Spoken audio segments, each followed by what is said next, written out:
Birinchi marta shunaqa og'ir kelgan, oyog'i ishib, qorni ishib, sap-sariq bo'lib ketgan edi. Bu shunda dorimi, vaksina? Yo'q, bu vaksina emas deb ketdim. Bu dori. Sog'lom turmush tarzini qilish kerak. Qisqagina, aniqgina. Mahalliy sharoitlarda alkogol jigar uchun qanchalik xavfli? Tozalovchi mashinani filtri buzilsa nima bo'ladi? Butun mashina ishdan chiqadi. Mutlaqo bu virusdan qutulish bor. B ga vaksina bor. C ga vaksina yo'q.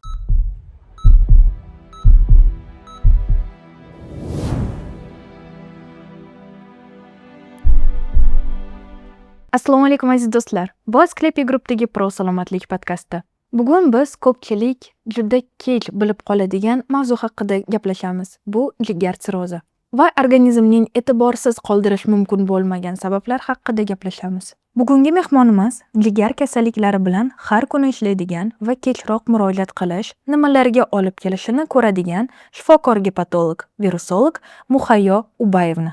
Muhayyo Ubayevna, assalomu alaykum. Yaxshi keldingizmi? Alaykum assalom. Jigar sirrozi oddiy so'zlar bilan tushuntirsa nima? Jigar sirrozi, Loiza, bilasizmi, bu judayam xalq tilida hozir men judayam oddiy qilib tushuntiraman. Bu sirrozi o'zi 3 klassga, sinfga bo'linadi. 3 A, B, C. Bu degani jigar to'qimasida parchalanganda u chandiq hosil bo'ladi. Chandiq ham o'z-o'zidan hosil bo'lmaydi. Masalan, birinchi o'zi fibroskanda masalan ko'rganda 508 bu norma. Lekin asta-sekinlik bilan ko'payib, birinchi darajasi 6-6,5, keyin esa 7 ga o'tadi, ikkinchi darajasiga o'tadi, keyin уже 9 ga o'tadi, 3-darajasiga o'tadi va 14 ga o'tadi. 14 dan yuqorisi bu sirroz deyiladi. Sirroz mana shu ko'pchilik A klassida odamni o'zi ham bilmay qoladi. Ko'pchilik mana masalan, mana shu 38 yil ishlagan bo'lsam, shu sirroz bilan ayrim bemorlar keladi-da, shu UZIda, fibroskanda ko'ramiz-da, sizda уже sirroz boshlanibdi desa, yo'q, qanaqasiga sirroz boshlanadi? Men hech qanaqa, menda virus ham yo'q, menda hech narsa yo'q, o'zidan o'zi sirroz bo'lib qolmaydi deb o'zligiga o'zi ishonmaydi ham. Lekin mana fibroskani ko'ring, уже sizda 18-20, taxminan 18-20. Bu degani sizda shu qorinningiz dam bo'lib qoladimi? Ha, bo'ladi. Tez-tez charchaysizmi? Ha, tez-tez charchab turaman. Burningiz oqib turadimi? Burnim oqmaydi, bir xilda milkim qonaydi deb aytadi. Shunchalik behafsala bo'ladiki, ular o'zi bilasiz, o'zi butun dunyoda 1 yilda 1 marta check-up degan narsa bor. Bizadachi endi check-up yo'lda tursin, nimagadir murojaat qilib kelganda analizlarni umumiy nima kerak deb topshirganda iloji boricha men buni topshirmasam maylimi, buni topshirmasam maylimi deyishadi-da, qanaqadir o'zini aynan sog'lig'iga bee'tiborroq bo'lishadi-da. O'sha holsiz bo'lyapti, lohas bo'lyapti. Uxlaydi, ertalab turadi, o'zini yaxshi sezadi va to'g'ri yana hayotini davom ettiradi. Bu albatta bu sirrozi aynan boshlanishida ahamiyat berish kerak. O'sha A klassi kam klinikasi bor, kam. B klassida klinikasi ko'paya boshlaydi. Ya'ni o'tda xolamasa, уже qorin bo'shlig'ida suyuqlik yig'ilgandan keyin albatta уже kasallar biladi уже. Bu qornimga уже qanaqadir ko'payyapti, qornim kattalashyapti deb. Уже B klassi juda ham bu jiddiy. C klassi bu orqaga qaytmas. Ya'ni boshqa organlarni ham buzilishi, bunda o'sha buyrakda, undan keyin yurak sistemalarida, o'pkada suyuqlik yig'ilishi mumkin. O'shuning uchun bu C klassi orqaga qaytmaydigan klass bo'ladi. Kasallikning qaysi birinchi belgilarini ko'pincha shunda e'tiborsiz qoldirishadilar? Eng birinchisi bilasizmi, bemorlarda tez-tez charchash. Tez charchash. Mana ertalab turdi, kuchi bor, hammasi yaxshi. Lekin shu sal yurdim, sal unaqa qildim, charchab qoldim. Bir xil kasal aytadiki, shu divan meni o'rtog'im bo'lib qoldi, do'stim bo'lib qoldi deydi. Shu faqat divanga shu kelsam-ku, shuna yotvassam deydi. Bu katta ahamiyat berish kerak. Nimaga o'zingdan o'zing? To'g'ri, anemiya, ya'ni kamqonlikdan bo'ladi, lekin kamqonlik ham o'sha jigar bilan bog'liq bo'lishi mumkin. ko'p kasallik jigar bilan bog'liq bo'lishi mumkin. Chunki bu jigar organizmni filtr vazifasini bajaradi. Tozalovchi. Mashinani filtri buzilsa nima bo'ladi? Butun mashina ishdan chiqadi. Organizm ham xuddi shunaqa. Jigar juda ham katta vazifani bajaradi. O'shuning uchun juda ham katta ahamiyat berish kerak. Qorin dam bo'lyaptimi? Lohas bo'lyaptimi? Burun qonayaptimi? Milk qonayaptimi? Buni bee'tibordan qoldirish kerak emas. Sirrozni oddiy charchoq yoki oshqozon ichak traktidagi yengil muammolarni bir-biridan qanday farqlash mumkin? Qarang, mana hozir qorni dam dedim-a. Qorni dam bo'lganda to'g'ri aytyapsiz, to'g'ri savol. Oshqozon желудочный кишечный trakt deyiladi. Ya'ni u o'sha oshqozonda masalan ichak kasalliklari bilan ham, unda qorinda og'riq bo'lishi mumkin, qorinda dam bo'lishi mumkin. Lekin buni farqi bor. Masalan, siz qanaqadir yoqmagan narsa yeb qo'ydingiz, to'g'rimi? O'shanda ichingiz ketdi, yo qusdingiz, qorningiz dam bo'ldi. Bu umuman boshqa narsa. Bu o'tkinchi bo'lishi mumkin. Lekin sirrozda esa bu doimiy bo'ladi. Doimiy sal narsa yesa qorni birpasda dam bo'lib qoladi. Yo yemaganda ham qorni haligi diskomfort deyiladi. Xuddi qopni ichiga tiqib qo'ygandek yurishim shunaqa qiyin, bir xillada ayrim даже nafas olishlarim ham qiyin bo'ladi deb aytishadi. Sirroz 30 yoshgacha to'lmagan bemorlarda ham aniqlanishi Bo'ladi. mumkinmi? Man o'sha ish faoliyatimni 8-yil boshlagan bo'lsam, shu kungacha bizada juda ham gepatit B juda ham ko'p uchrardi.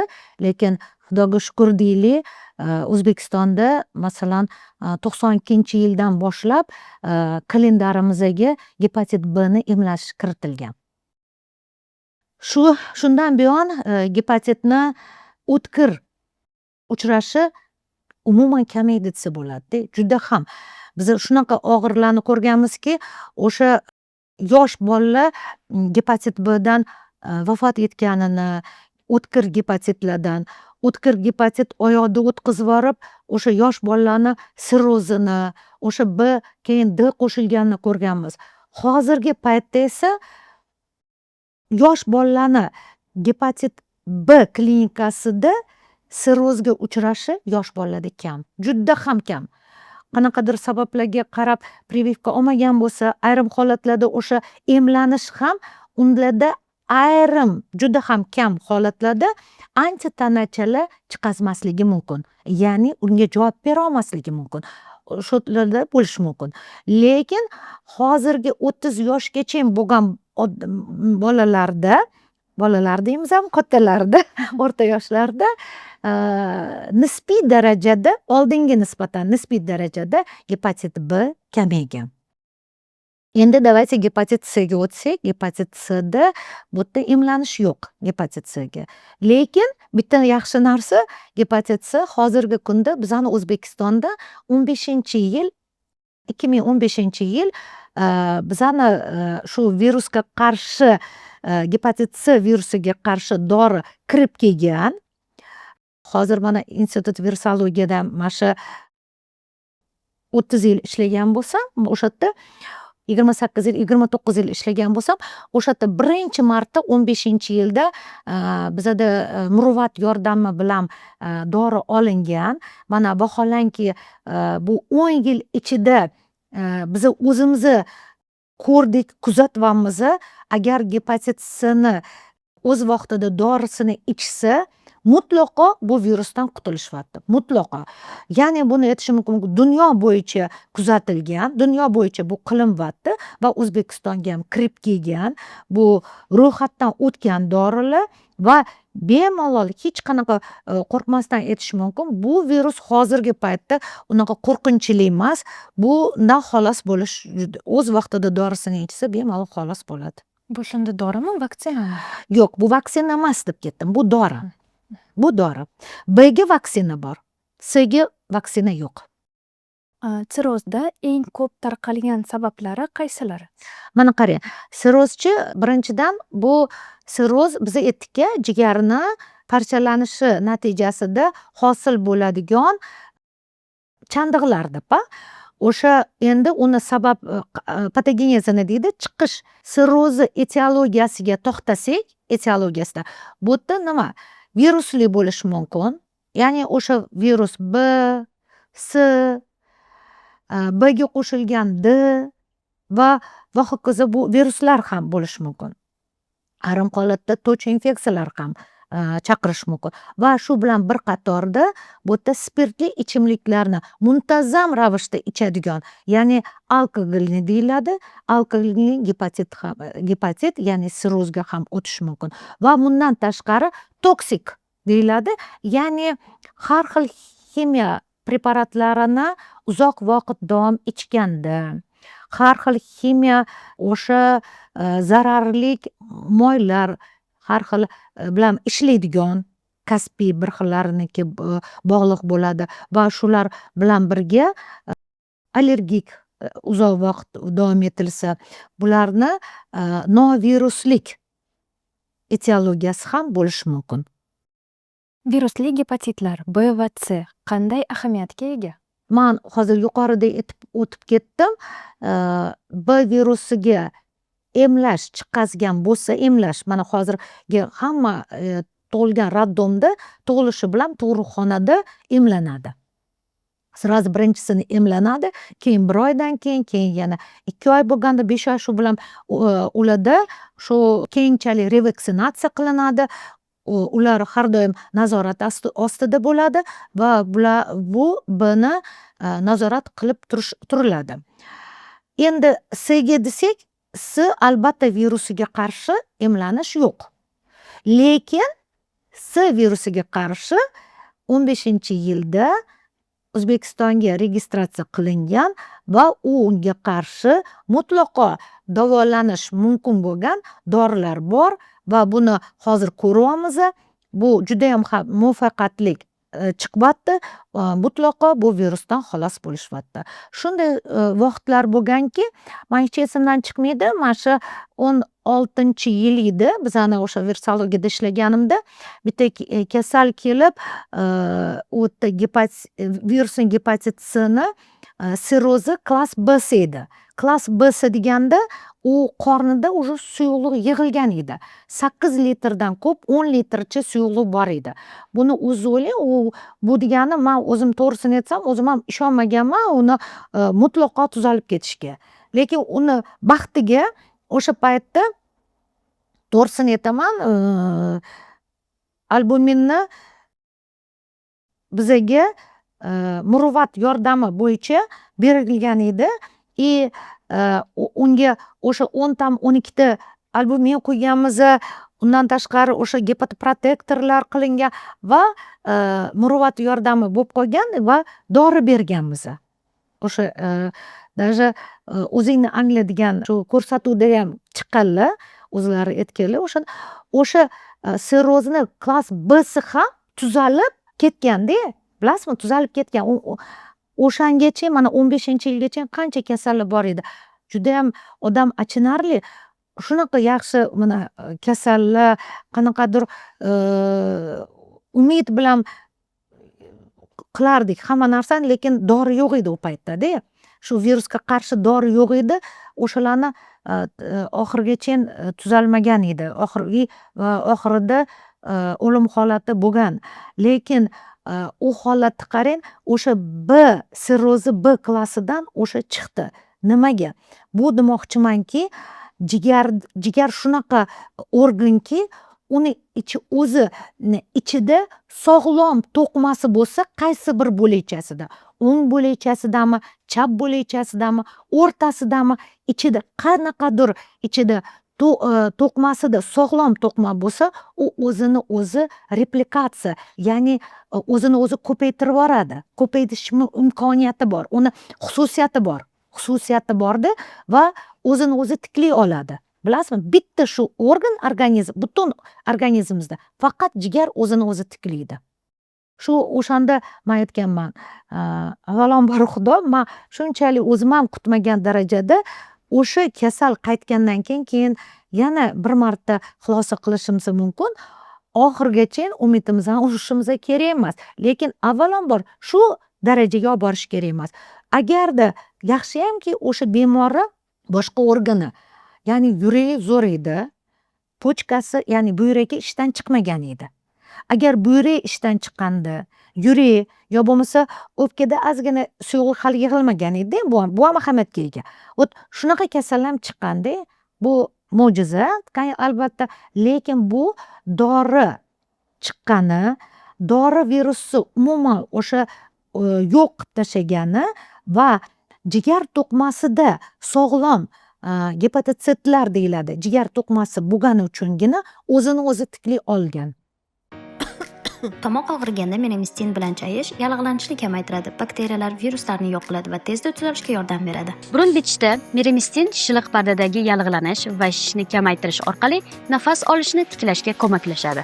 Yaralar, kuyishlar va kesilgan joylarda menemistin terini tezroq bitishini ta'minlaydigan ehtiyotkor davolash usuli hisoblanadi. Antiseptik menemistin stomatit, gingivit yoki tish oldirgandan so'ng ishonchli dezinfeksiyalash va himoyalash vositasi. Ginekologiya va urologiyada antiseptik menemistin shifokorning ishonchli yordamchisi. Menemistin keng spektrli antiseptik vositasi.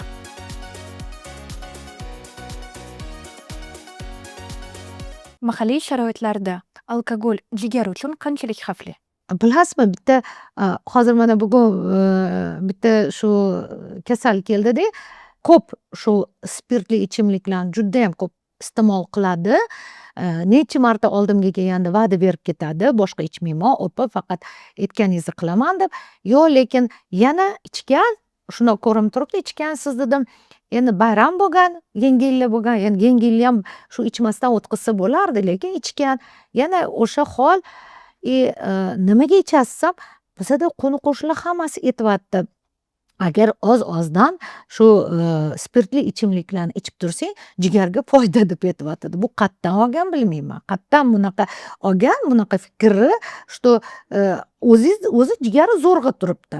Zo'rg'a atay chechay qilib, endi shuncha davolayapmiz. Shuncha zo'rg'a yana buni aytimga bo'lmasa davolanmayman. Faqat o'sha tabobatingizda o'sha agarda faqat spirtli ichimlik bo'lsa, 100 gram ichib turing. Biz ham ko'raylik. Agar siz tuzalib ketsangiz, biz вообще Nobelskiy premiya olamiz. Shu spirtdan tuzaldi deb hazillashib aytdim. Lekin jigar kasalligi o'zi ivillab turib zo'rg'a haligi funksiyasini bajarmay turganda, haligi dorilar bilan atay chechay qilib endi ko'tarayotgan paytimizda yana spirtnoy ichish, bu umuman hech qanaqa ramkaga, hech qanaqa bilmayman, to'g'ri kelmaydi. Albatta, bilasizmi, bir xilda achana shuncha mehnat qilasizda, shunaqa hodisalar ham bo'lgan.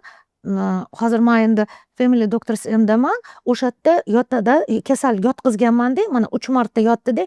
Birinchi marta shunaqa og'ir kelgan, oyog'i ishib, qorni ishib, sap-sariq bo'lib ketgan edi. Uni chiqazdik. Haqiqatan shunaqa zo'r bo'lib chiqib ketdi. Bilirubinlari tushdi, qornlari tushdi. Bo'ldi, ketdi. Ketgandan keyin 2 oydan keyin qaytib keldi. Shikani yo'q, sarg'aygan yana. Xotin aytadi, ichdimi desam, ha, ichdilar deydi. Nimaga ichdingiz desa, endi siqildim, qo'ydim. Yana yotqizdik, yana tuzatdik. Uchinchisida to'g'risini aytsam, aytdimki, bunaqa bo'lishga dedim, bekorga. Dorilar ham qancha qimmat turadi, o'tiradi. Foydasi bo'lmaydi. Onalarga tushuntirdim, foydasi bo'lmaydi. Agar bunaqa ketishda, undan ko'rasi o'sha pulni bolalarga ishlatsin dedim. Ochig'i mana shu bolalarga ishlatsin. Chunki bekorga bu. Chunki tuzatyapmiz, orqaga yana qaytyapti. Orqaga qaytganda уже oldindagi tuzalib ketmaydi. Nisbiy darajada yaxshi bo'ladi. Nisbiy darajada yaxshi bo'ladi. Lekin jigar har doim u ham tiklanvermaydi. Aynan shu spirtli ichimliklarda iroda kuchli bo'lishi kerak. Kimki o'zini ichki irodasini kuchli qilgandagina u shu holatdan chiqib ketishi mumkin va o'sha jigar sirrozidan ham mutlaqo qutulishi mumkin. Faqat shunda. U vaqtinchalik yaxshi bo'lib, eski hayot turmush tarziga qaytsa, hech qanaqa effekt olib bo'lmaydi. Noto'g'ri ovqatlanish yoki semizlik sirrozga olib kelishi mumkinmi? Juda ham to'g'ri savol. Ovqatlanish bu, mana aytadi, "Ma semizman, unaqa ovqat ovqatlanishga unaqa ko'p yemayman deydi. Bu noto'g'ri gap. Noto'g'ri gap. Ovqatlanishga juda ham semizli bog'liq. Ayniqsa bilasizmi, hozir endi to'g'ri aytishniklar deydi, kompyuterda ko'p o'tiriladi.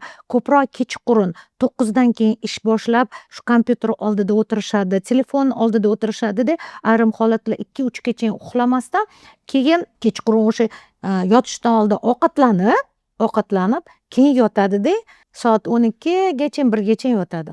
Bu mana semizlik, mana boshlanadi jigarda yog' yig'ilish. Mana aynan kechqurungi shu 6dan keyin 7dan keyin ovqatlangandan keyingina ayrim holatlarda kasallar voqli yeydi 6-7da, lekin yeydi-yu sras divanga yotib televizorni ko'radi. O'shanda ham jigarda to'qmasida yog' yig'iladi. Yog' yig'iladi, ya'ni yegan ovqatimiz ketkizgan kaloriyamizga to'g'ri kelishi kerak. Agarda shu 6-7da ovqatlanib, keyin mayli sport zalga bormasangiz ham ko'chada aylanib, nima deydi, yayu ozgina yurib, bo'lmaganda 5 kilometr, 10 kilometr emas, ozgina yurib, keyin kelib haligi dushini qabul qilib yotsa, unda birinchidan haqiqatdan u semirish bunaqa bo'lmaydi. Unda metabolik protsess yaxshi ishlaydi va eng kerakligi o'sha jigar to'qimalarida yog'ni hosil bo'lishi bo'lmaydi.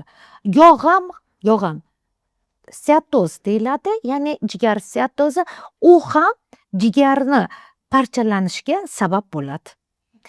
Aynan shu yog'li gepatozda to'g'ri vrachlar iloji boricha dori beradi, lekin faqat dori yordam bermaydi. U o'zini keyinchalik to'g'ri ovqatlansa, o'z vaqtida ovqatlansa va ovqatidan sho'r, dudlangan, tuzlangan, gazli ichimliklarni uni haligi yog' yig'ilishi albatta kamaya boshlaydi va o'sha yeb siraz yotmasdan yurib, kaloriyani kamaytirib, keyingina yotsa, albatta jigar steatozini paydo bo'lishi ancha kamayadi. Irsiy kasalliklar jigar sirroziga olib kelishi mumkinmi? Olib kelish mumkin. Irsiy kasalliklarda men shu qandli diabetga to'xtamoqchiman. Qandli diabetlar mana bu irsiy kasalliklarga kiradi. Irsiy kasalliklarga kirib turib, u aynan shu jigar to'qimasini parchalanishiga olib keladi va hech qanaqa virus yo'q, faqat uzoq vaqt davomida qandli diabetman, 2-tipi unaqa deb aytishadi. Uni haligi UZIda ko'rganimizda, fibroskanda ko'rganimizda ularda 2, 3 ayrim holatlarda esa 4-daraja fibroz, ayrim holatlarda esa sirrozi klass A'sini ko'rishimiz mumkin. Ko'p holatlarda. Sirrozni o'z vaqtida aniqlash uchun qaysi tekshiruvlardan o'tish shart? Bilasizmi, Luiza, butun masalan chet davlatlarda 1 yilda 1 marta check-up qilinadi. 1 yilda 1 marta emas, bir xil 2 martalab. Endi bizada albatta odamlar o'zlariga e'tibor berib, bo'lmaganda 1 yilda 1 marta check-up qilinsa, o'shanda nafaqat jigar, boshqa organlarni ham kasalliklarni erta aniqlash bo'ladi. Men bitta statistika bilaman, mana Yaponiyada onkologiya juda ham ko'p deb aytishganda, men keyin hayron bo'lib, mana Yaponiyaga borganimda birinchi shu savolni berdimda, ularda erta aniqlaydi, o'sha to'qima darajasida bo'lganda, hech qanaqa ularda o'sha aniqlash diagnostikasi juda ham kuchli va ularda o'lim darajasigacha olib bormaydi. O'sha 3-4-darajasigacha olib bormasdan tez tuzatadi, bo'ldi ketadi. Bizda odamlar o'ziga, sog'lig'iga bee'tibor bo'lib, o'sha ahamiyat bermaydi. Ahamiyat bermasdan hech qanaqa tekshiruvlardan o'tmaydi. Birinchi o'chirda 1 yilda emas, 2 yilda, smysli, 1 yilda bo'lmaganda 1 yilda 1 marta umumiy qon tahlili. ALT, AST, alanin transferaza deydi, ALT, AST, o'sha yurak faoliyatini ahamiyati bo'ladigan juda ham kerakli lipoidniy faktor deydi, xolesterin, triglitserin, ular judayam ahamiyatga ega. Undan tashqari o'sha fibroskan deyiladi, jigar to'qimasida to'qimada chandiq bormi yo'qmi o'shani aniqlashga judayam yaxshi. Shlachnaya fosfataza deyiladi. Shlachnaya fosfataza o't faoliyatida nima bo'lyapti, nima qilyapti, o'shanalarni juda ham ko'rishga yaxshi. Hozir mana judayam yosh odamlarda ham hozir judayam insult, infarktlar ko'p uchrayapti. Buni sababi o'sha tekshirishga beahamiyat berilyapti. O'sha yurak faoliyatini kerak paytda EKG qilish kerak yurakni. Kerak paytida o'sha albatta dedimer degan narsa bor. O'sha tromb biza bilasiz, Covid payti juda ham ko'p buni aniqlardik. O'sha juda ham ahamiyatga ega. Uni tekshirib turish kerak. Qonni koagulogramma deyiladi. Uni ahamiyati katta. Uni ham tekshirib turish kerak. Ferritin degani bor. Bu organizmda o'sha shamollash prosesslari, shu vitamin B12 bilan yetishmovchiligi, ko'pchilikda kamqonlik, mana shularni hasab tekshirib turilsa, judayam maqsadga muvofiq bo'lardi. Mana undan tashqari qandli diabetda bilishmaydi, naslda bor, lekin ahamiyat berishmaydi. Hozir mana shunaqa analizlar bor, buni HOMO deyiladi. 3 ta analiz aniqlanadi. Biri turisi glukoza, insulin va insulinga rezistentnost deyiladi. Ya'ni bu nima degani? Insulinga rezistentnost degani o'sha kasallikka moyilligi bor degani. Agarda siz o'sha kasallikka moyilligini borligini siz aniqlasangiz, siz o'shanga qarab parhez qilib turasiz. To есть kerak-keraksiz paytida haligi judayam shirinliklarga ko'milib ketib yemaysiz, o'zingizni sal tiyasiz. Hali gazirованный har xil energetik nima deydi, suyuqliklarni ichmaysiz, napitkalarni ichmaysiz va parhezlarni qilib turib o'shanga ahamiyat bersangiz, o'sha moyilligi bo'lgan odamlarda ham kasallik rivojlanmasligi mumkin.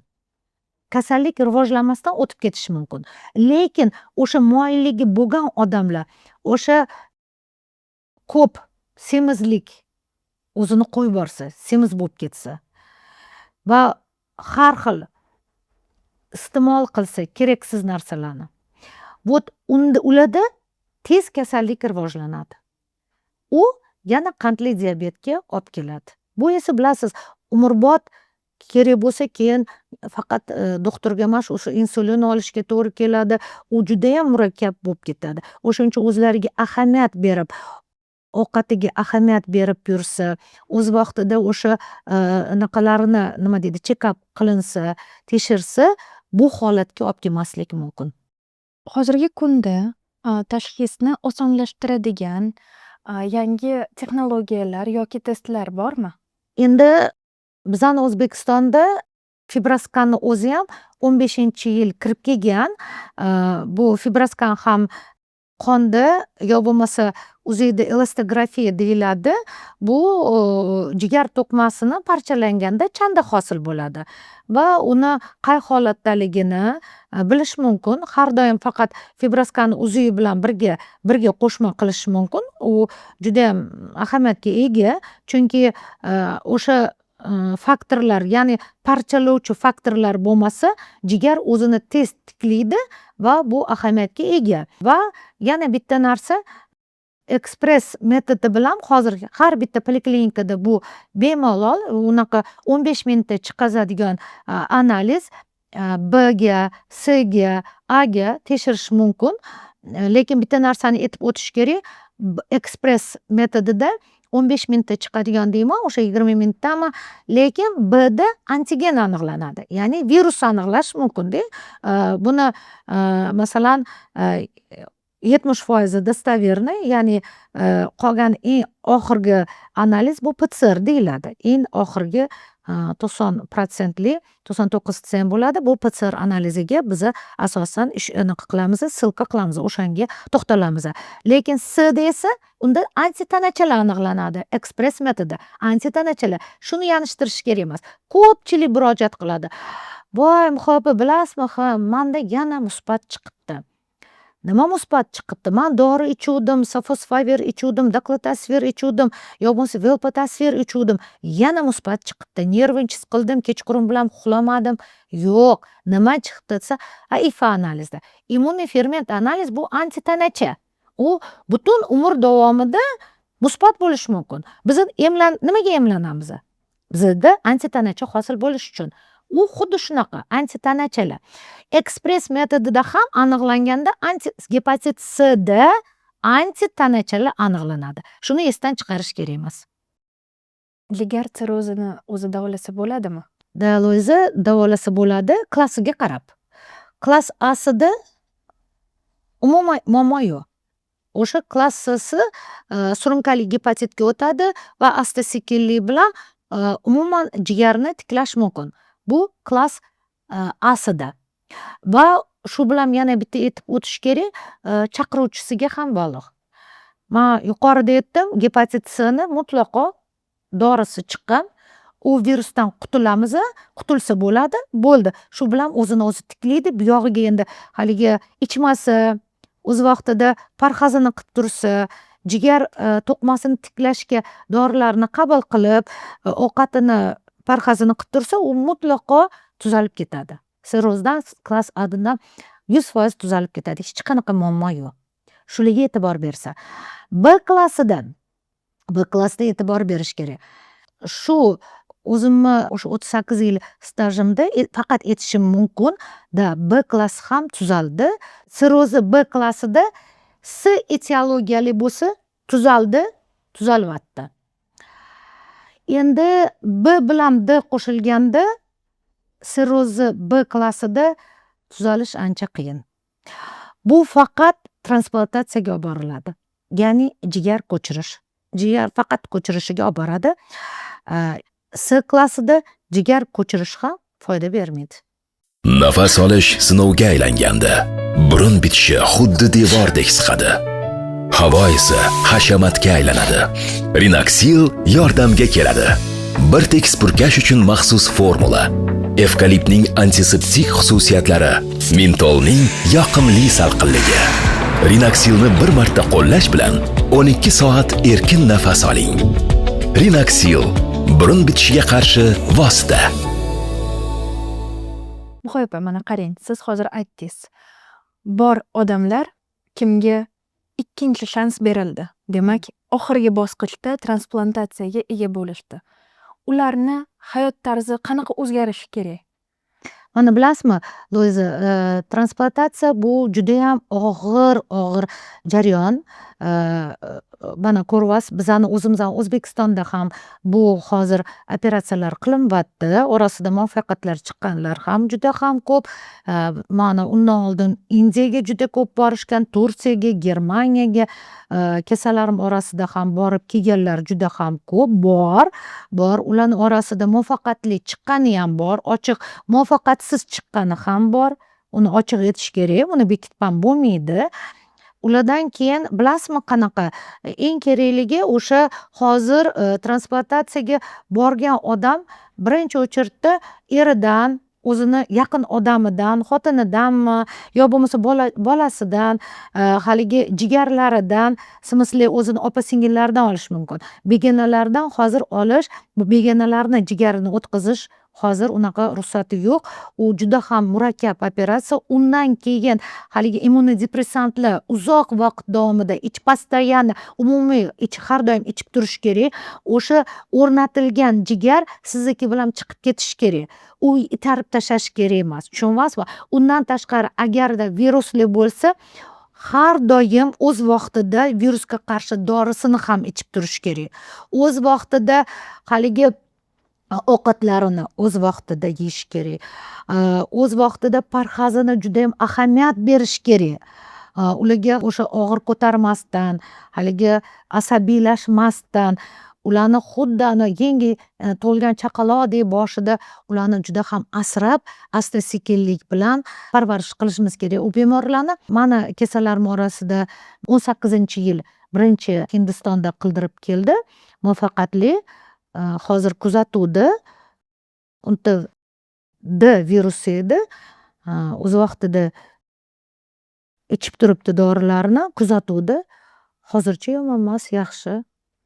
Agar sirroz endi boshlangan bo'lsa, shifokorning muntazam kuzatuvi qanchalik muhim? Man hozir aytmoqchiman, mana tuzalib kelayotgan kasallar birdaniga yo'q bo'lib qoladida, tuzaldim deb o'ylaydi. Haligi уже sirroz klass A'dan surunkali gepatitga o'tib, yaxshi bo'lib ketgan, 2 yil, 3 yil yo'q bo'lib ketishadida, qaytib kelganda yana sirroz belgilari boshlangan bo'ladi. Nimaga desa, ayrim holatlarda man tug'dim deyishadi. Xo'p, mayli tug'gan bo'lsangiz, endi keyavermaysizmi tug'gandan keyin? Voy bolamni katta qildim, 2 yosh, 3 yosh bo'ldi, anonisi bo'ldi, shu bilan ahamiyat bermasdan, yana sirroz, yana haligi virusni soni ko'payib ketgandagina kelib yana murojaat qilishadi. Bu albatta noto'g'ri. Shunchalik beahamiyat bo'ladi, ayrim holatlarda hayron qolasanda, unaqa qilish kerak emas. Agarda umuman tuzalib ketish ehtimoli qachonki bo'ladi? O'sha men aytayapman, o'sha sirrozi klass A'sida doimiy dorishini ichib, vaqtida o'ziga e'tibor berib, parhezini qilib tursa, u surunkali gepatitga o'tadi. Va surunkali gepatit har 3 oyda emas, 6 oyda bir marta kelishsin. 6 oyda kelib o'zini ko'ruvdan o'tib, o'sha dorilarni yana ichib, qarab turib, o'zini parhez qilib, o'zini sevib deydimi, yaxshi ko'ribmi, e'tibor berib tursa, keyinchalik o'sha jigar umuman tiklanadi. Mutlaqo tiklanadi, bilasizmi? Tiklanadi. Agarda haligi qarshi qiluvchi sababchilari bo'lmasa, o'shalarni hammasini bartaraf qilsak, jigar o'zini 6 oy ichida sekin-sekin polностью hali tiklanadi. Faqat bunga sabr kerak, e'tibor kerak. Bo'ldi. E'tibor va o'zini yaxshi ko'rish kerak. Qo'polroq qilamanmi, bilmayman qanaqa. Albatta, birinchi o'chirda o'ziga e'tibor berish kerak. O'shandagina. Endi ayrim holatlarda bilmayman, mani kasallarimni tug'sam mumkinmi deb birinchi savol berishadi. Men o'sha paytda aytaman, bolangiz bormi desam, ha bor deydi. O'g'lim, qizim deydi-da. Endi qarang, o'g'il qiz bor deyman, lekin hozir sizda hozir virusni B'si emas, D'si turibdi. D'si bu juda ham jiddiy. Bunaqa paytda hozir o'zi oddiy yurgan paytda jigari o'zi normal faoliyatda ishlamayapti. U paytda 2 qatli homilani ko'tarib 9 oy og'irlik qiladi-ku, og'irlik qiladi. Ayrimlari quloq soladi, ayrimlari quloq solmaydi. Vaqti kelganda aytaman, bizani kasallikni bitta yomon anaqasi tezgina olib ketmaydi. Ya'ni yo dunyoga aytayapman-da, tezgina o'ldirib qo'ya qolmaydi, ochig'i. Bizani kasallik asta sekinlik bilan sekin yemira boshlaydi.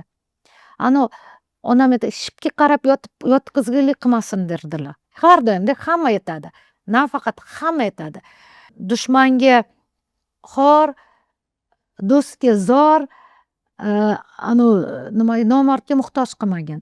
Xuddi shu so'zda shunday sekinlik bilan, asta sekinlik bilan so'nggi anaqasini faqat divanda o'sha nima deydi, karavotda yotqizib o'tkazadi. Bu yomon. Endi bir tarafdan Covidda ishlaganimda, mana misolda chiqma. Unda unaqa emas edi. Kelgan odam yurib turibdi, kechqurun yo'q bo'lib qolishi mumkin edi. Shunda yilda olib ketardi bir tarafdan. Bunda unaqa emas. Bunda qiynalib haligi kirganda man jigar parchalanadi. Uni spetsifik zaphi ham bo'ladi, hidi ham bo'ladi. Bilasizmi? Jigar asta sekinlik bilan chirivatdi deymiz-da biz. Bu yomon. Bu juda ham og'ir. Ayniqsa, o'sha boshqa organlarni ham faoliyati buzilganda.